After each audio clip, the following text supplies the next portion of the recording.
Getting back to normal, even though it's not normal. All this stuff. Everything else.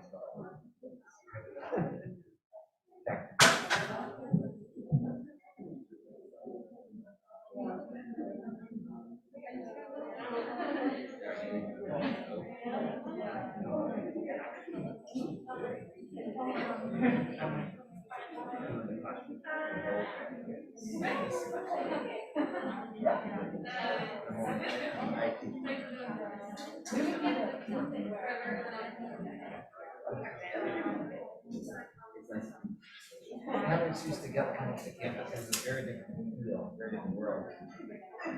Yeah.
Hi, good evening.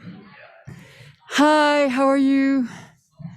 It was a lovely day again today, and we're hopefully going to skip winter in Maine this year, but I don't think so. I want to say hello to everyone who's here tonight with us in person, and hello for everyone who's online.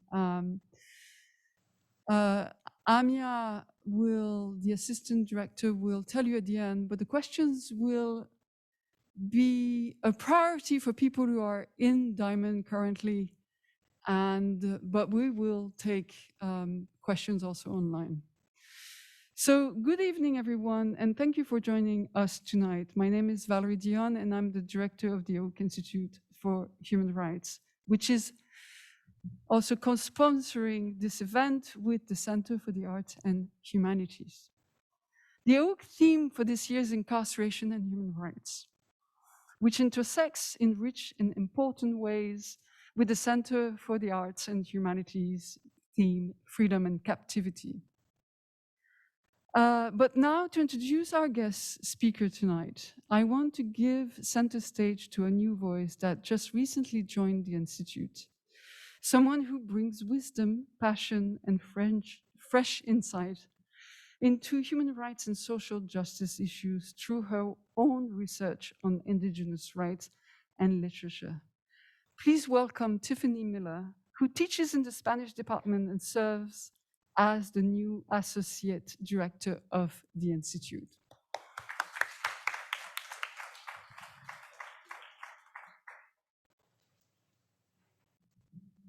And bear with her, she just broke her meniscus, or tore her meniscus. Yeah. So maybe you want to sit. It's okay, I'll be fine. So thank you so very much, Valerie, for the warm welcome. My name is Tiffany Cregan Miller, and as Professor Dion mentioned, I am the Associate Director of the Oak Institute for Human Rights. In a moment, it will be my absolute pleasure to introduce our speaker for this evening, Professor Laurence Ralph. But first, let me address the appropriation without consent of the Wabanaki Confederacy's land, as an Indigenous Studies scholar, of course, right? Which includes the Abenaki, Penobscot, Passamaquoddy, Maliseet, and Mikwak tribes, which have through generations stewarded the land on which this event takes place. Today, I want to first pay my respects to the elders, guardians of the earth in the past and in the present. As a settler on the lands of the Wabanaki Confederation, I would be remiss if I did not consider the many legacies of violence, displacement, migration, and settlement that have contributed to my presence in Wabanaki territories today. In paying respect to the elders past and present, we should not simply acknowledge and memorialize this stewardship, but work in solidarity to support the ongoing self-determination and collective continuance of these peoples whose ways of life were and continue to be violently disturbed by settler colonialism. At the Oak Institute, as many of you all already know, every year the Oak Institute selects a theme. And this year's theme is incarceration and human rights. We are delighted to welcome Dr. Laurence Ralph to share his work with the campus community as part of this larger thematic cluster of events. Dr. Ralph is joining us from Princeton University, where he is a professor of anthropology. Before joining the faculty at Princeton, he earned both a PhD and also a Master of Arts degree in anthropology from the University of Chicago, and a Bachelor of Science degree from the Georgia Institute of Technology, where he majored in history, technology, and society. His research and writing explore how police abuse, mass incarceration, and the criminalization of the drug trade naturalize disease, disability, and premature death for urban residents of color who are often seen as expendable by polite society. Theoretically, his research lies at the nexus of critical medical and political anthropology, African American studies, and emerging scholarship on disability. Combining these literatures, he shows how violence and injury play a central role in the daily lives of Black urban populations. Many students across campus have been impacted by his work, reading the torture letters. His most recent book, The Torture Letters, is about torture as an open secret in Chicago. Between 1972 and 1991, at least 125 Black suspects were tortured by Chicago police officers working under former Police Commander John Burge. For more than 50 years, police officers who took an oath to protect and serve have instead beaten, electrocuted, suffocated, and raped hundreds, perhaps thousands of Chicago residents. The Torture Letters chronicles the history of torture in Chicago, the burgeoning activist movement against police violence, and the American public's complicity in perpetuating torture at home and abroad. It is a real treat to be able to host this event with an author whose work has touched so many of the Colby community. And a special thank you to Professor Ralph for sharing his time during this semester in particular, when he is on sabbatical. Before I finish, I also want to thank Amya Bala, the Assistant Director of the Oak Institute, for her hard work organizing this event. And of course, many thanks to our wonderful catering staff who always looks after us so well. We're also grateful to the folks who have joined us tonight in the live auditorium, as well as those of you who have joined us through the live stream. And now, without further ado, please join me in warmly welcoming tonight's speaker, Dr. Laurence Ralph.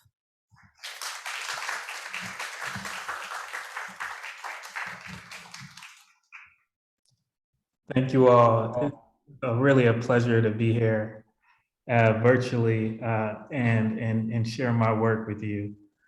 I'm not doing very many talks because I'm on sabbatical this year, but the theme of the symposium that you guys have is very important, it's vitally important.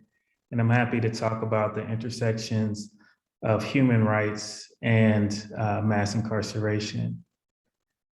So my talk today is centered on my recently published book, The Torture Letters, Reckoning with Police Violence. And I'm very pleased that many of you guys are reading it, and I'm excited to hear your thoughts. So the research for the Torture Letters began in 2007, and that's when I first heard about John Burge, the police commander who had become infamous for torturing criminal suspects in Chicago. Now, even though John Burge had not been an officer of the law since 1993, his name was still frequently invoked in the city's urban enclaves. A striking example of this fact came early in my research when I attended a town hall meeting on police violence in which 35 families testified before a panel of local politicians. Of the families called to testify, I noted that 21 of them specifically mentioned Burge or the people he tortured. One woman said, "Because of Burge, Chicago police officers know they can get away with murder." And then she elaborated, "Crooked cops are still protected by a crooked system." A few other people turned Burge into a verb while referring to an excessive use of police force, as in, "My son was burged." Now, after this town hall meeting, I began tracking any mention of John Burge in local media reports, and I witnessed a groundswell of effort to hold Burge accountable for the violence he enacted. By 2010, due in large measure to town halls taking place throughout the city, Burge was arraigned on the charges of perjury and obstruction of justice. I followed the case closely, and then I began to analyze the court proceedings for every person who had ever sued John Burge in the city of Chicago. That's when I found out that there were more than 200 Burge-related torture survivors. But I also found out something just as important, that Burge wasn't the only police torturer in Chicago. So I began tracking these torture scandals, such as the scandal concerning ex-Chicago police officer Richard Zuley, who had been accused of torturing a terrorism suspect on Guantanamo Bay. And I want to focus on this scandal during my talk today.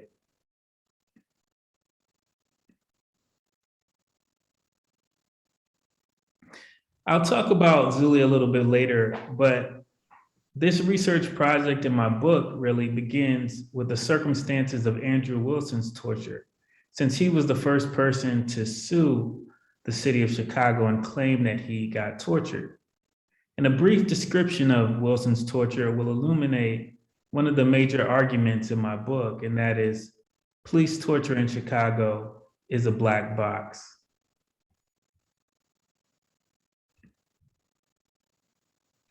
So speaking to the jury that would decide his fate, Andrew Wilson, accused of committing 2 police homicides in 1982, described the instrument Chicago police officers used to elicit his confession. "He put it on my fingers," Wilson said, "one on one finger and one on the other finger. And then he kept cranking it, and I was hollering and screaming. I was calling for help. My teeth was grinding, flickering in my head, pain. It hurts," Wilson continued, "but it stays in your head, okay? It stays in your head and it grinds your teeth constantly. The pain just stays in your head and your teeth constantly grinds and grinds and grinds." So my central argument concerning police torture is inspired by the instrument responsible for that grinding. The black box was black on the exterior and red inside, and it had a handle attached to it like an antique music box. It consisted of a generator, electrical wires, and alligator clamps. When the handle was cranked, between 90 and 100 volts of electricity passed through the clamps. Now that's most of the concrete information available about the black box. But as I began to conduct research on its origins, I encountered an alternate definition that referred less to a device and more to a concept. This concept is best explained, I believe, by anthropologist Gregory Bateson's attempt to tell his daughter what gravity is. "I can tell you what gravity is supposed to do," Bateson says, "pull objects and things towards the ground, but I can't explain exactly how it does it. It's like a black box." "Oh," his daughter says, "Daddy, what's a black box?" A black box is a conventional agreement between scientists to stop trying to explain things at a certain point. I guess it's usually a temporary agreement. "But that doesn't sound like a black box," she replied. "No, but that's what it's called," he says. "Things often don't sound like their names." "No, they don't," she agrees. It's a word that comes from the engineers. When they draw a diagram of a complicated machine, they use a sort of shorthand. Instead of drawing all the details, they make a box to stand in for a whole bunch of parts and label the box with what that bunch of parts is supposed to do. So a black box is a label for what a bunch of things are supposed to do? That's right, Bateson says, but it's not an explanation of how the bunch works.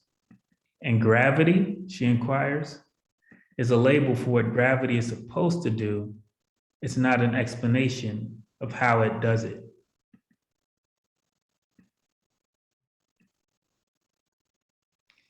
Here, Bateson's discussion fits nicely with the standard definition of a black box, which is a complicated electronic device whose internal mechanism is typically hidden from or mysterious to the user. My book explores the twin meanings of both the object and concept referred to as the black box. Doing so reveals how a police torture operation in Chicago somehow became accepted. I should say now that throughout my book, the black box references a name of a torture device used to send electronic currents through a person's body for the purpose of coercing a confession. And it also refers to the label I give for the conventional agreement among a group of police officers to stop trying to understand how and why torture is taking place in their very own precinct. Instead of attempting to understand, these officers designed for themselves a conceptual black box, holding all of their presumptions about solving a crime. Contained in this box are sweeping generalizations of good and evil. of bad people and how they live, and unexamined notions of how society is preserved. To be sure, the black box that I describe is not merely a physical machine, it's also a reservoir of moral ambiguity. I'm referring to the ambiguity that allows people to look the other way when confronted by those who've been raped and beaten and electrocuted because they supposedly deserve it.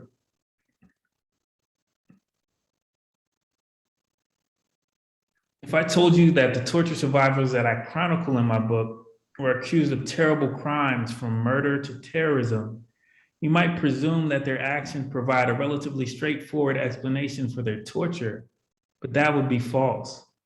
The truth is that every time the handle on the black box is cranked, these explanations themselves become more mysterious until both black boxes, the unknown internal dynamics of torture and the actual torture device itself, start to justify each other's existence.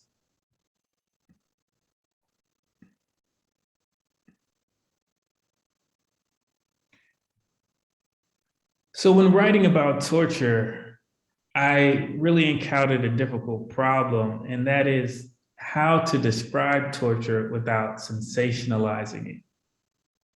So as a way to write about the black box of police torture without reproducing the spectacle of it, my book experiments with the method that I refer to as ethnographic lettering. As a methodology, ethnographic lettering includes 3 ways of layering field research. First, it transforms research subjects into interlocutors during the research process by focusing on the projects they are already invested in.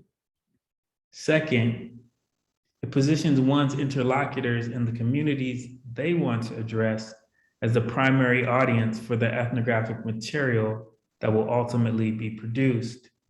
And third, it includes exchanges with interlocutors in the research and writing phases of the project. Now, the merits of ethnographic lettering, I find, are manifold. One benefit is that the approach ensures that the stakes of the research are relevant to the community members being written to. Another benefit is that in placing many different community members in conversation with one another, this method develops a nuanced portrait of a given social problem. By anchoring my project in an examination of how people understand themselves to be living with the history of police violence, the goal of my research is to think together about what it would mean to address Chicago's youth of color who encounter the police daily, or police officers who may actively ignore this violence, or people who have been tortured by Chicago police officers outside of the Windy City, a topic that will become prominent in the letter that I will share today. But before I delve into this topic, I should say that my concern with understanding how people live with the histories of state violence stems from my broader study of the Chicago police torture scandal.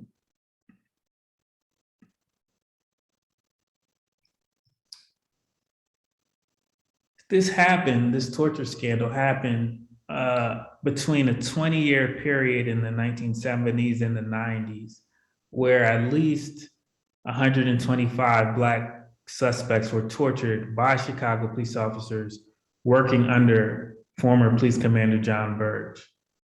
So in my book, I bear witness to the violence that began in Burge's precinct and then follow the city's networks of torture to the global war on terror. What I find is that being considered the enemy and then being purposely tormented because of it connects all of the survivors of torture in my study, from Black Chicagoans like Andrew Wilson to a Guantanamo detainee named Muhammadu Olu Slahi. In 2003, Slahi's interrogators stripped him, blindfolded him, and then diapered him before subjecting him to extreme isolation, physical, psychological, and sexual humiliation, death threats and threats to his family, and a mock kidnapping and rendition.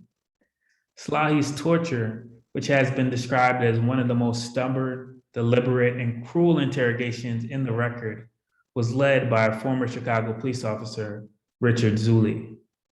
Zuley's identity was revealed in Slahi's book, Guantanamo Diary, which was published in 2015. The book was the first memoir written by a detainee while still incarcerated at the detention center. Now, there are many remarkable things about this book, but the most remarkable, perhaps, is its very existence.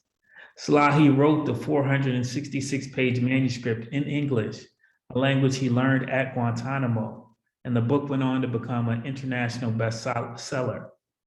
Slahi was released from Guantanamo in October of 2016, and a year later, I interviewed him for this project. Today, I will read an excerpt from my letter to him.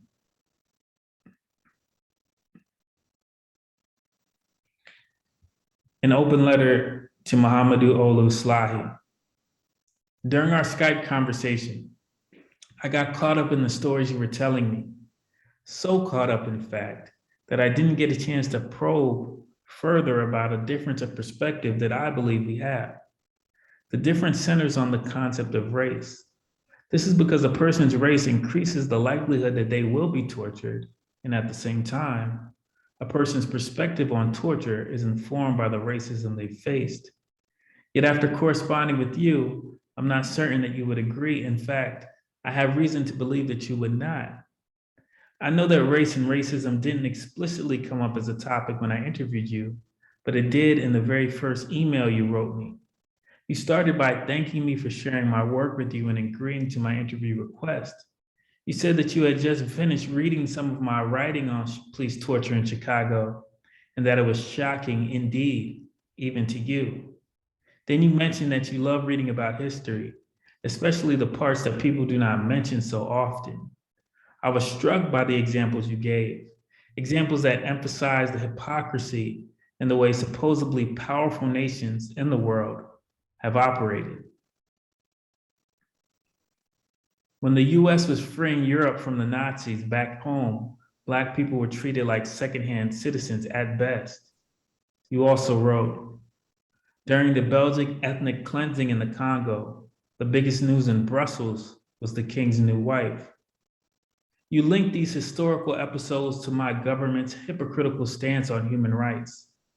While you were at Guantanamo, you were caught off guard by a statement made by Hillary Clinton, then Secretary of State, about the Chinese dissident, Chan Wan-chang. As part of our dialogue, the United States raises the importance of human rights and fundamental freedoms, Clinton said. We believe all governments have to answer to our citizens' aspirations for dignity and the rule of law, and that no nation can or should deny those rights. You were sitting in your cell in Camp 5 while watching this news conference. It was like a bad comedy scene, you said. You were called to cry, but decided to laugh instead. You couldn't help but wonder, how could someone be so blind to his or her own shortcomings? But of all the things you wrote me in that letter, perhaps the most surprising to me were the last several sentences in which you cautioned me against highlighting your religion and the race of people in Chicago as a way to contextualize torture. Such practices are human nature more than anything else, you said. I think we humans can't handle having power as well as one might think, you told me. I want you to know, Muhammadu, that I understand your perspective. From World War II to colonial era Belgium to modern day Guantanamo Bay, I appreciate you alerting me to a common historical tendency in which powerful Western nations assert the moral high ground while exploiting the marginalized people of the world. The drive to conquer, you seem to be saying, is part of human nature and has little to do with race. I want you to know that I've considered your ideas carefully and I've allowed them to challenge my thinking, and yet I feel that I must be honest with you. The concept of race remains fundamental to my understanding of torture. I do not believe that it is a coincidence, for instance, that even in the examples of injustice you gave me, the people who were being exploited were Black and brown. I'm not mentioning our different viewpoints on this matter because I want to prove you wrong.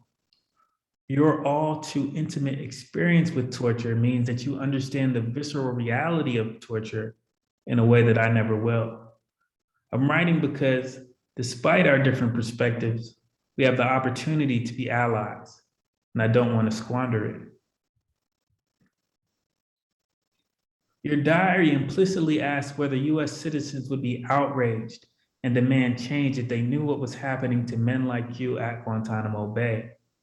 As a US citizen, I'm embarrassed to admit this, but you displayed a more nuanced understanding of the US Constitution than many people living in my country.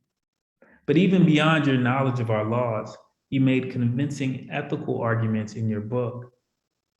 One of the many things that struck me about your diary was its impassioned appeal to my fellow Americans, its attempt to bring us into awareness, to introduce us to troubling realities that most of us would find hard to believe. This is part of the aim of my book as well. We both, in our own way, want to make people aware of the US government's immoral engagement with torture and how this engagement is about preserving our most powerful citizens' way of life. It is not primarily about keeping Americans safe, but in the United States, many people think the opposite is true. One of the most gut-wrenching things about your diary was the way your captors tried to strip you of your humanity by limiting what you knew about the world. They did not want you to know which day of the week it was, or the hour of the day, or anything about them as your interrogators. But you and the other detainees would find ways to obtain this knowledge, just as you stole moments of prayer when the US government prevented you from practicing your faith. You would steal time by glimpsing interrogators' watches during interviews. You would steal names by eavesdropping on your interrogators' conversations. You would trade this knowledge with fellow detainees like contraband so that you could know who was tormenting you or what time to turn towards Mecca. You hid these kernels of knowledge because as a detainee, you never knew when these pieces of intelligence would come in handy. Like when you found out the name of your interrogator, Richard Zuley, and were able to expose him in your diary. You always knew more than your captors thought you did. At the same time, you were able to use that knowledge to build bridges of solidarity with other detainees. The reason I appreciate this approach is because you did not stop anticipating the harm that could befall you at any given moment. Rather, you used your fellow detainees as resources to rebel against your dehumanization. That kind of rebellion is essential because we cannot assume that my government's stance on torture will become more humane over time. The current political climate makes that all the more clear. It's due time to add to the foundation you built, Mohamedou. A major part of the despair your diary invokes is that you were incarcerated and tortured by the US government while deprived of due process and never even charged with a crime. That gives your voice authority because your story contradicts the tenets my country is supposed to hold dear.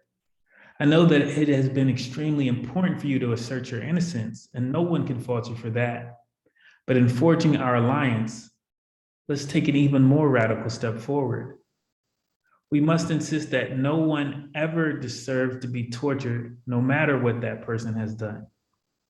That principle must supplant the bad guy mentality, which is currently more popular than ever in the United States.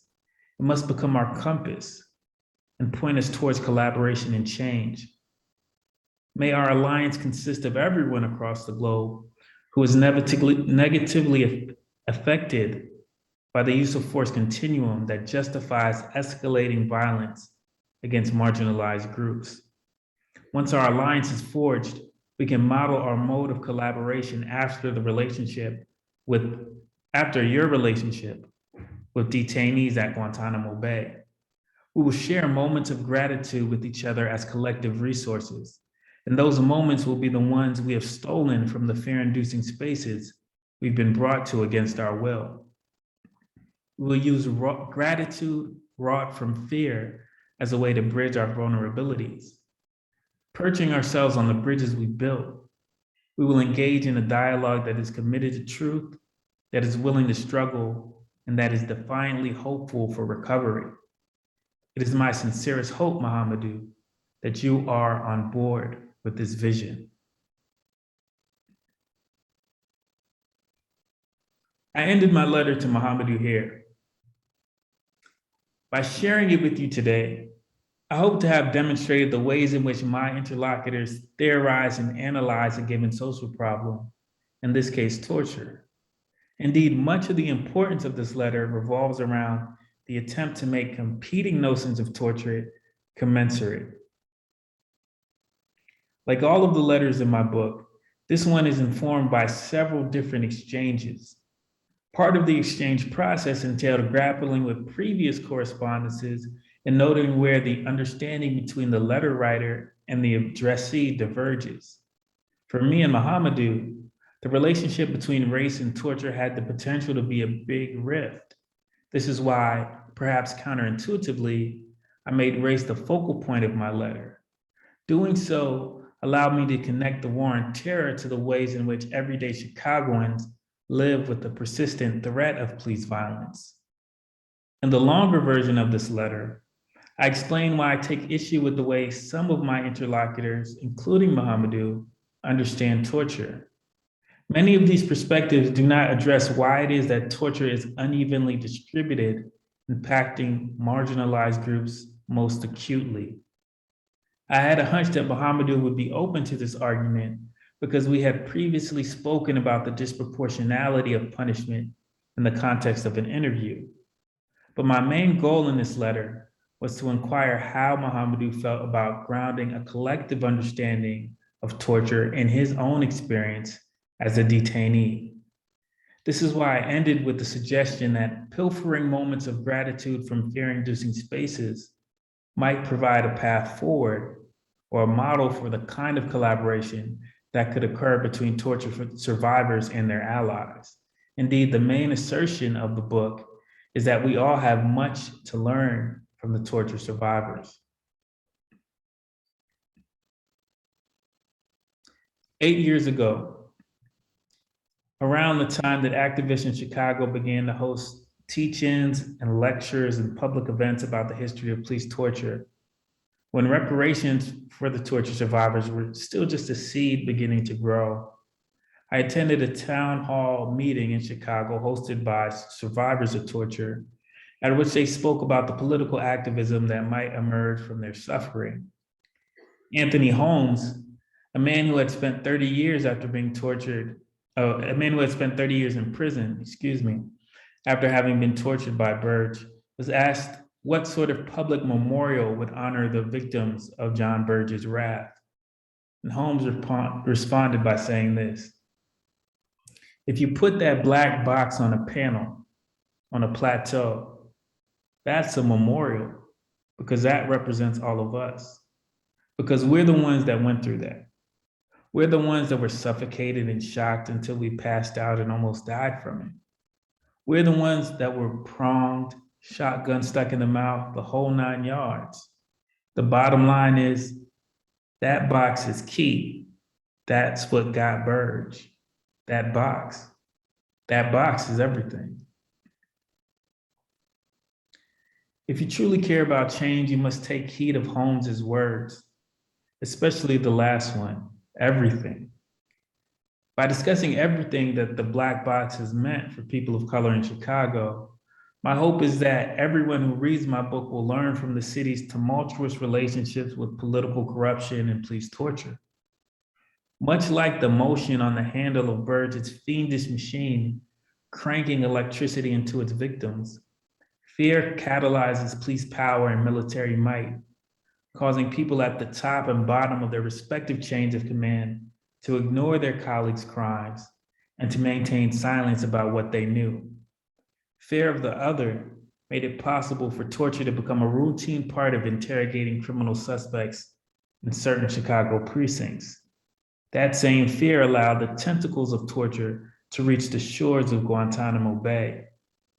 With this contraption splayed wide open, let us all finally see how understanding police torture and taking concrete steps to prevent it requires all of us to dismantle the fear at the root of this troubling transnational practice. Thank you.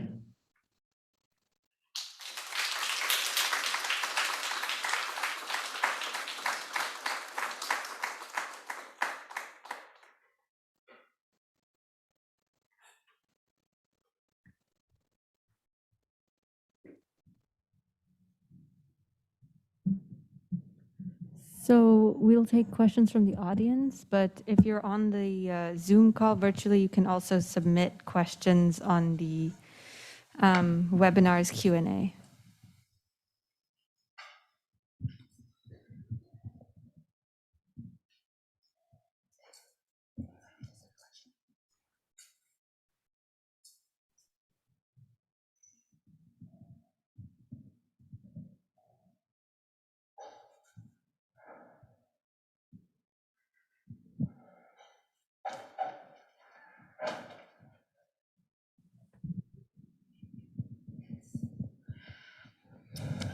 Good evening, Laurence. Thank you for your presentation for your book. I read it very carefully and it impressed me a lot. My name is Olga. I'm from Russia and I've been working on investigating torture for nearly 20 years already. And I have a couple of questions just for clarification. Those testimonies that you have in your book, as far as I understand, in all of these cases, there have been verdicts against the perpetrators, right? Yeah, these are civil cases though. So Civil cases for compensations. So there were decisions about compensations. right. Do you have any understanding or any feeling how many cases were left in the black box?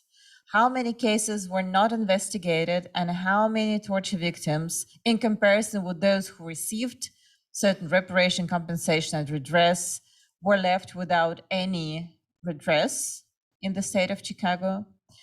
And my another question is, what do you know about the availability of free legal aid for those torture victims who want to go for redress or for criminal charges? Where do they have any chances or where they could get? Because I believe they don't have, majority of them don't have sufficient funds to pay legal costs in those cases. Do you have any understanding where they could get this help pro bono? Thanks. Yeah, thank you for that. It's a very, very important question. And it kind of highlights a lot of the problems with torture historically in Chicago and part of the activist movement around these torture cases in particular. So in terms of the first question, there's been a lot of problems with this idea of compensation. Generally speaking, in Chicago, there's basically a budget line item for police abuse in general in the hundreds of millions of dollars, such that they expect every year that they will pay out settlements and to the tune of hundreds of millions of dollars to people who have really credible complaints. And so that's one issue, but it's related to torture because over the course of these cases, the compensation has been very uneven, even if you think about people who can prove it, right? And torture is notoriously hard to prove. So even those who can prove it, if you prove that you've been tortured in the 1980s or 1990s, you might have received, $20,000 or something like that. If you can prove it today, you will receive probably like $2 million or something like that, right? And there's more evidence now. And so there's a big discrepancy, even if the exact same thing happened to you. Now, a lot of people haven't been able to prove that they have been tortured and can't get a representation. And this has been a problem that's been raised again and again by lawyers and activists in Chicago. And Sort of, it was one of the reasons why the state created the Torture Inquiry and Relief Commission, which is, one of its kind in the US, right? Where anybody can, raise a complaint and they're supposed to get free representation. The problem with that is that there's so many complaints that the Relief Commission can't keep up with them. So there's thousands and thousands of complaints, and there's a backlog that is a several year backlog in just getting through the complaints right now. And so there is that big issue. Now, one of the ways this was addressed in Chicago is through the reparation ordinance in 2015. And what that sought to do was to provide collective resources for not just torture survivors, but anyone who has been impacted by police violence. And it created the Torture Justice Center, where you can get mental help in terms of psychological help. And lawyers are connected with that as well. And it also provided collective settlements, and those settlements were meant to balance out the discrepancy I described before, where certain people, based on when you made the complaint, were paid less than others. But all that's really a Band-Aid on some of the larger inherent problems that you point to in the question.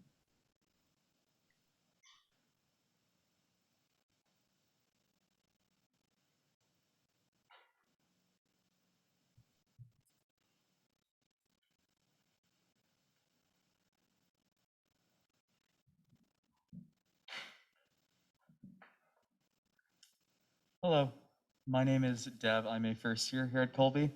I really found this presentation quite interesting, and I just had a question about looking towards the present and the future.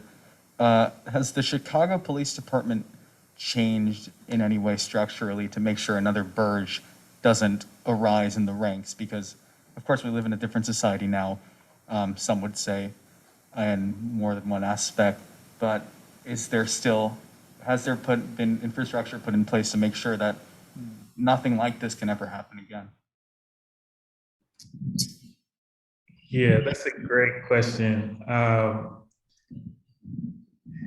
And the answer is no, really. I mean, that's one of the things I point to in the book and when I give talks. I think the way that they dealt with it is to paint Burge as just a sinister, evil person. But there are many problems with doing that. One is that there are other officers who have done the same things. But the other problem is that there's an incentive structure for Burge to exist, or a Burge to exist. And that incentive structure has to do with closing cases and the autonomy and the power that elite units have. Such as the Burge had a squad called the A team, and they were responsible for very high profile cases. And you have all these elite units. You only have more elite units now in Chicago police. And in general, you have more resources for the police, right? And so at the same time that the city of Chicago was giving reparations for these historical abuses, they were creating a $1 billion police academy and growing police power. And activists were talking about that discrepancy. And so it's a major problem, not only within the police department and the incentive structure within the police department, but also because of how it became an open secret. And how it became an open secret was because of the ways that people rise up the ranks in local government. And so the person who was overseeing Burge, the district attorney was overseeing Burge, and who received many of these complaints from torture survivors eventually became mayor of the city of Chicago. You have the lawyers at the time who worked in the district attorney's office who eventually became judges. And when they became judges, they didn't want to hear any of these torture cases. And so there is a more insidious way in which local government works to create these open secrets as well, which hasn't changed, right? And so I think that's a major question, a major takeaway from this research is what is to prevent this from happening again, right?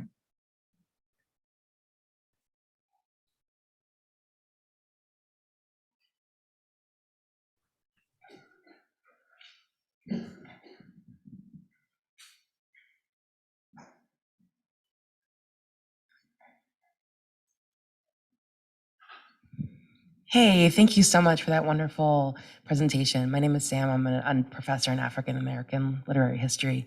And I have, I suppose, a two-part question. I know that your research focuses in Chicago, and I'm just wondering if you can speak to this as a structural pattern beyond Chicago and what your thoughts are on the contemporary abolition movement as a both locally focused movement, but also nationwide that seeks to address these structural problems. Yeah, thanks for that. It's definitely not merely a local problem, and I think torture is important and policing is important because you can start somewhere and then follow the networks out, right? And there's networks, to Israel, for example, where Chicago police officers get trained. There's networks to Guantanamo where Chicago police officers go and join international war on terror campaigns. There's the weapons from Afghanistan coming back to Chicago and things like this, right? And so there's ways in which just by kind of tracing the networks of devices and people, you see very quickly how it's an international phenomenon, right? National and international phenomenon. And that's why the black box was important for me in this book, because originally the torture device, the black box, was a military field telephone that was repurposed into a torture device. And Burge knew how to use that from his time in Vietnam. And so when he came back to the US, he makes a version of this for Chicago precincts. But, there's this way that military devices travel and personnel travel, and the same mentality of enemy friend distinction motivates the logic of abuse and violence, right? And so I think it does relate to the larger question of how we think about safety in the US more broadly when we see these networks, right? And how do we think about public safety? And do the police actually keep us safe, right? And so these are questions for the abolition movement.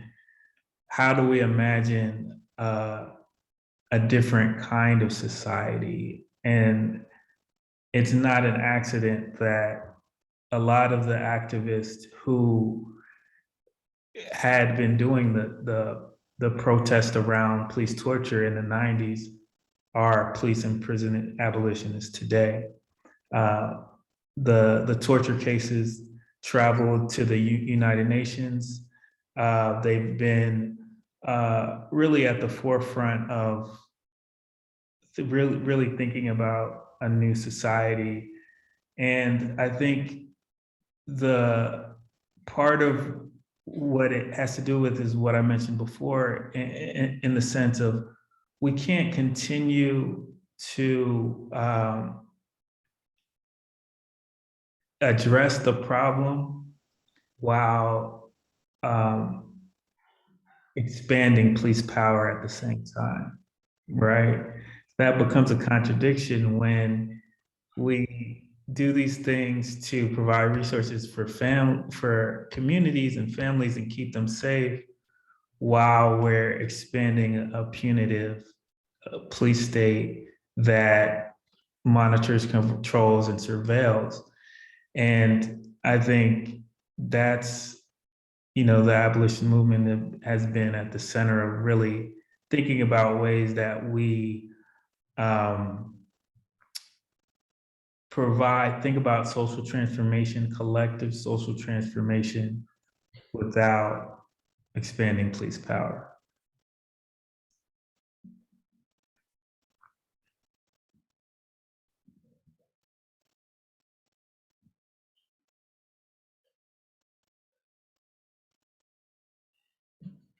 Just a quick reminder to anyone on the webinar, you can also submit your questions on the webinar's Q&A.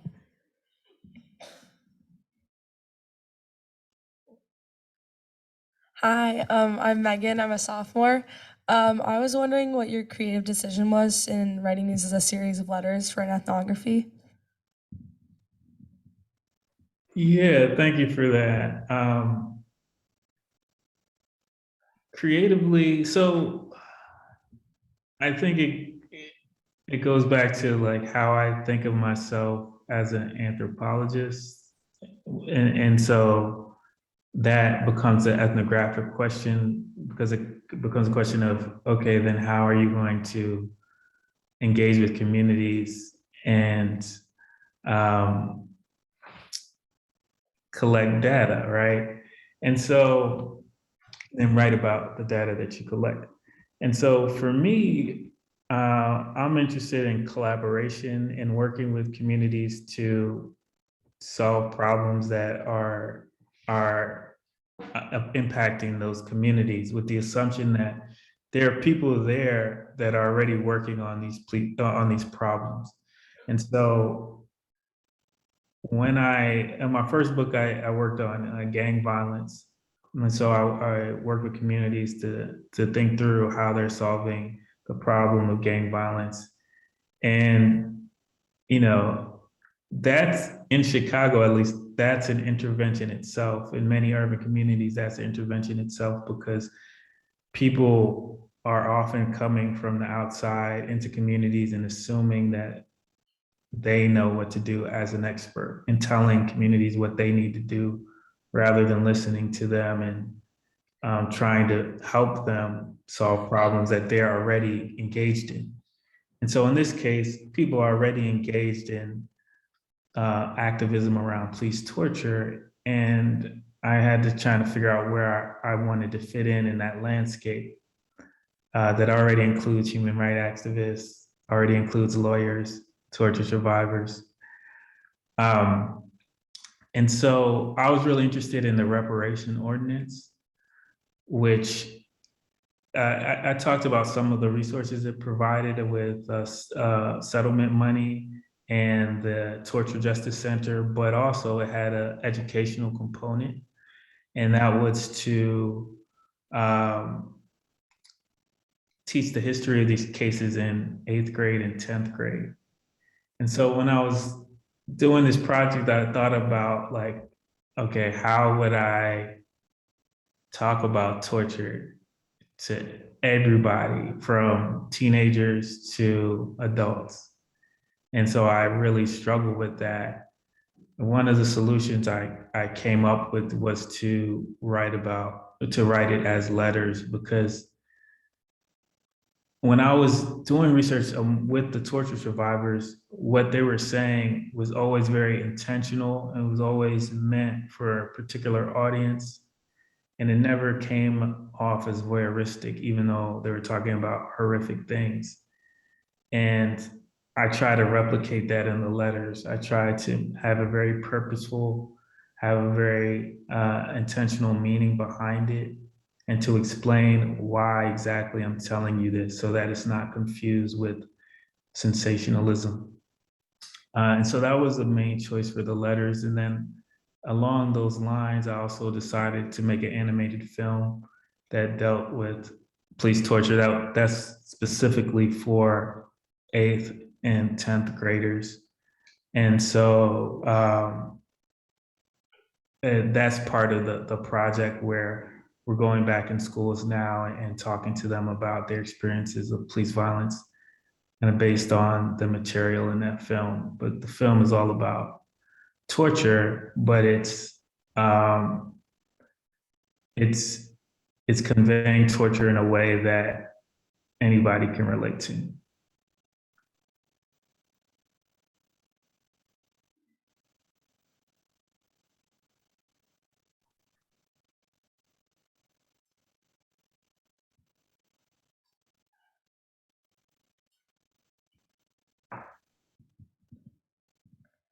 Hi, sorry. Hi, my name is Luthia.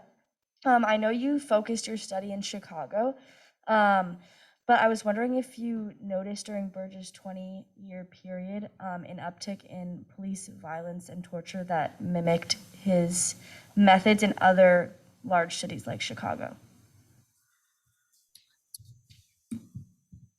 Yeah, thanks for that. I mean, I think since I've done this project, I've heard about different similar things in other cities. And so I think it goes back to one of the initial questions about, is there, any mechanisms in place to prevent this from happening? And part of the reason that I'm confident saying that, no, there's not, is because there's similar cases in different cities where people have, there have been kind of open secrets around people being detained and tortured systematically or being killed systematically. And so it goes to show that these things can happen and they do happen. And so in making the Chicago case, it's not, it's more along the lines of saying, this could happen elsewhere if similar conditions exist. And in many cities, they do. And we're beginning to see the trickle of open secrets happening. I didn't systematically study the way that happens, though. I think it's a similar phenomenon to like police shootings or something like that, where you see, it happening. It's not necessarily a function of where you live necessarily, but it's a function of how the police view certain marginalized populations and, particularly how they view them as a threat and the prerogative of the police officer to then act on their fear in the heat of the moment. I think it's a similar thing, how the pressures of policing in particular communities and how police officers have a prerogative to then create conditions that allow them to get evidence in the way that they want or punish people in the way that they want. So I think it's a Chicago case, but I think it's an definitely American problem.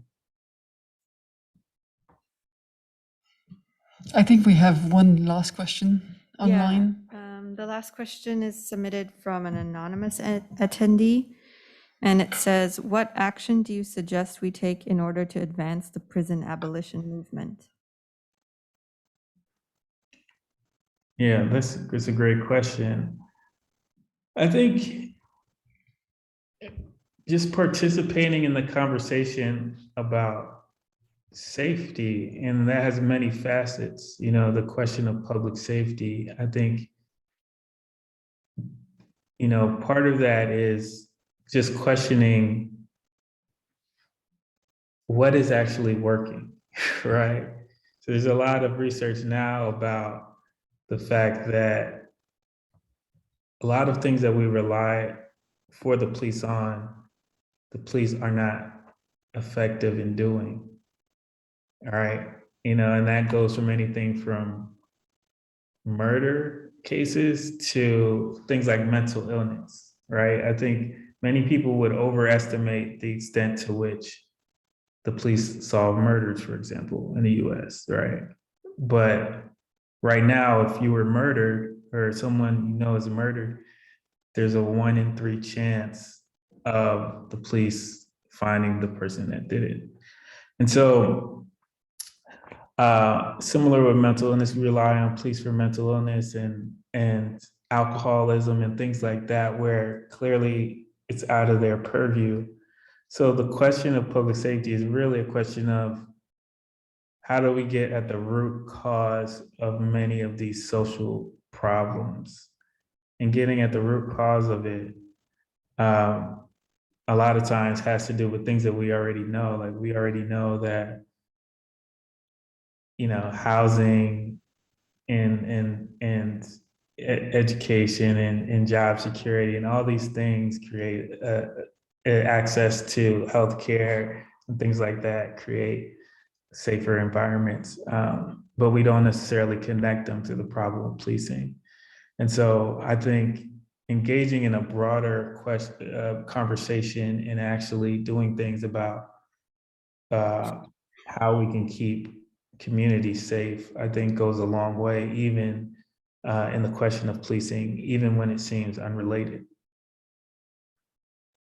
This is a wonderful way to end this talk, and I just want to thank you, Professor Raff. I think, yes, health issues, for example, led that create a health hazard and problems for a youth growing up in these kind of environments that are not safe for them, and then has affect them mentally. Also, I mean, there's all sorts of issues around it that we don't necessarily talk. We often just look at the crime itself when Right. we have to have a broader conversation. And I think in the future, it sounds like you're going to bring much more of these kind of conversation in the future books that you're currently writing, and we're hoping to have and be able to read more of you, because we're very grateful. I just want to say, and like everyone here, thank you so much. And everyone, we'll leave you, but you'll stay with us. I think a few people here have your books, so you can always like show, the part of, and thank you so much. Okay, thank you. It's been a pleasure. And thank you for the work as well.